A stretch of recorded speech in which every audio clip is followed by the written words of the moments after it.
So LiDAR, or light detection and ranging, uses lasers to measure the elevation of things like the ground, forests, and even buildings. It's a lot like sonar, which uses sound waves to map things, or radar, which uses radio waves to map things, but a LiDAR system uses light, sent out from a laser.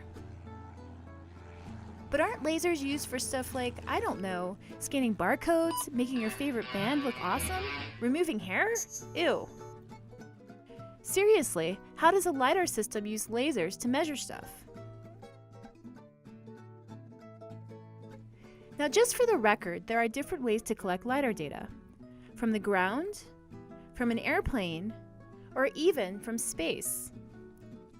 Airborne LiDAR data are the most commonly available LiDAR data, and airborne LiDAR data will also be freely available through the National Ecological Observatory Network, or NEON, so we'll focus on that in this video. So to get how lasers are used to calculate height in airborne LiDAR, we need to understand the 4 parts of the system. First, the airplane contains the LiDAR unit itself, which uses a laser to scan the Earth from side to side as the plane flies. By the way, for you remote sensing geeks out there, the laser system uses either green or near-infrared light, because these wavelengths or types of light reflect strongly off of vegetation. The next component of a LiDAR system is a GPS receiver that tracks the altitude and XY location of the airplane. The GPS allows us to figure out where LiDAR reflections are on the ground. The third component of a LiDAR system is what's called an inertial measurement unit, or IMU. Not to be confused with EMU, an IMU. The IMU tracks the tilt of the plane in the sky as it flies, which is important for accurate elevation calculations. Finally, the LiDAR system includes a computer. The computer records all of that important height information that the LiDAR collects as it scans the Earth's surface. No computer, no data. It's as simple as that. Now you may be wondering, how do the laser, the GPS, the IMU, and the computer all work together to get us these fantastically useful LiDAR datasets? Well, the laser in a LiDAR system scans the Earth, actively emitting light energy towards the ground. Now, before we go any further, let's get 2 key LiDAR terms associated with this emitted light energy out of the way. You know, so we can speak LiDAR and all. First, let's define the word pulse. A pulse simply refers to a burst of light energy that is emitted by the LiDAR system. And second, let's define the word return.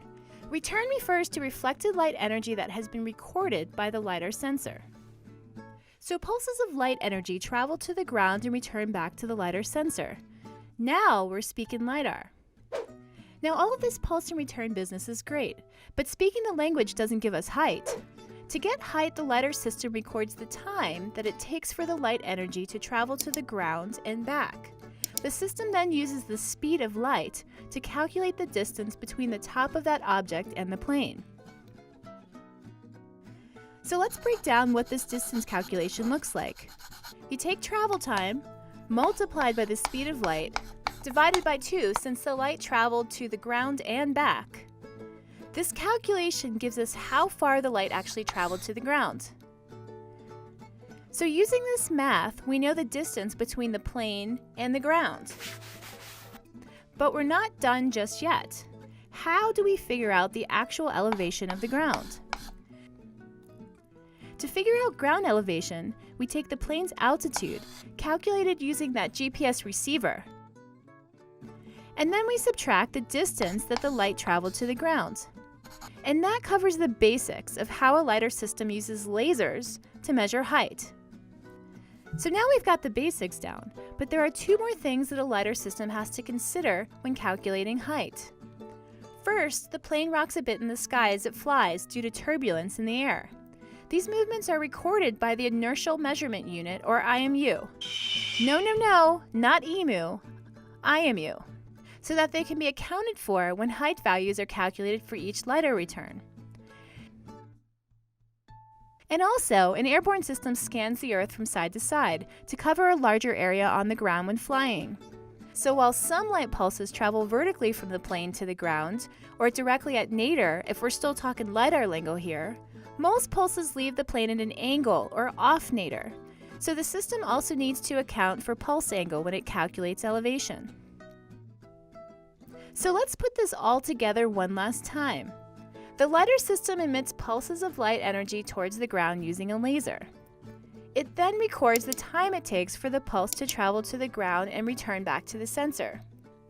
It converts this time to distance using the speed of light. The system then uses the plane's altitude, tilt, and the angle of the pulse to calculate elevation. It also uses a GPS receiver to calculate the object's location on the ground. All of this information is recorded on that handy-dandy computer, also mounted on the airplane. And that, my friends, is how a LiDAR system works. Now, there is one more component of a LiDAR system that makes it so useful. A pulse of light doesn't just reflect off of one thing, like the top of a tree, and yield one return. Sometimes a LiDAR pulse travels through things, like the gaps between tree branches and leaves. Think about standing on the forest floor and watching the sunlight filter through the tops of the trees, making the leaves and branches glow. So light energy that passes through the canopy reflects off of the branches and leaves within the canopy. This ability of a LiDAR system to travel through and record information starting from the top of the canopy, through the canopy and all the way to the ground makes LiDAR systems unique and highly valuable to scientists studying trees. These returns from within the canopy tell us more about what's happening inside the forest, or the forest structure. For example, they can tell us about the shape of the trees, or the density of the leaves on the trees. They can sometimes even be used to estimate whether there's shrubs below the trees on the forest floor. But we'll save that topic of using LiDAR to estimate forest structure for another video. And now, my friends, you know how a LiDAR system generally works. And also, you can consider yourself fluent in the language of LiDAR.